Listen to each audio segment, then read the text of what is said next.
जय श्री कृष्ण भक्तों, श्रीमद् भागवत महापुराण की भाव यात्रा एकादश स्कंद के 10वें अध्याय तक आ पहुंची है और इस अध्याय में लौकिक तथा पारलौकिक भोगों की असारता का निरूपण किया गया है। भगवान कहते हैं, उद्धव, साधक को चाहिए कि सब तरह से मेरी शरण में रहकर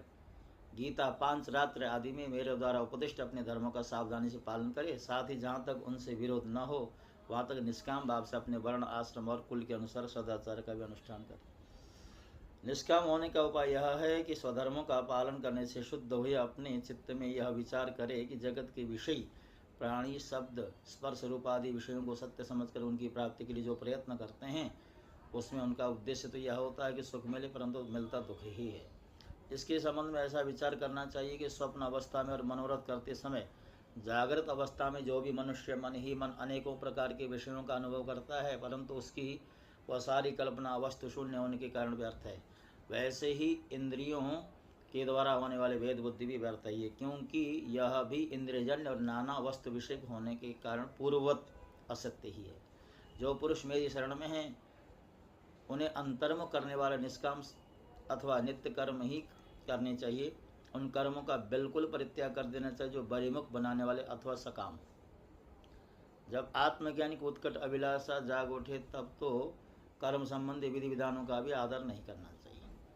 अहिंसा आदि नियमों का तो आदरपूर्वक सेवन करना चाहिए, परंतु शौच अर्थात पवित्रता आदि नियमों का पालन शक्ति के अनुसार और आत्मज्ञान के विरोधी न होने पर भी करना चाहिए। जिज्ञासु पुरुष के लिए यम और नियमों के पालन से भी बढ़कर आवश्यक बात यह है कि अपने गुरु की, जो मेरे स्वरूप को जानने वाले और शांत हों, मेरा ही स्वरूप समझकर सेवा करें।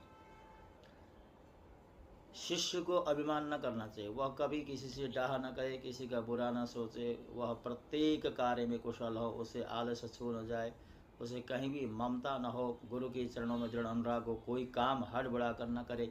उसे सावधानी से पूरा करे, सदा परमार्थ के संबंध में ज्ञान प्राप्त करने की इच्छा बनाए रखे, किसी के गुणों में दोष न निकाले और व्यर्थ की बात न करे। जिज्ञासु का परम धन है आत्मा, इसलिए वह स्त्री पुरुष घर खेत स्वजन और धन आदि संपूर्ण पदार्थों में एक सम आत्मा को देखे,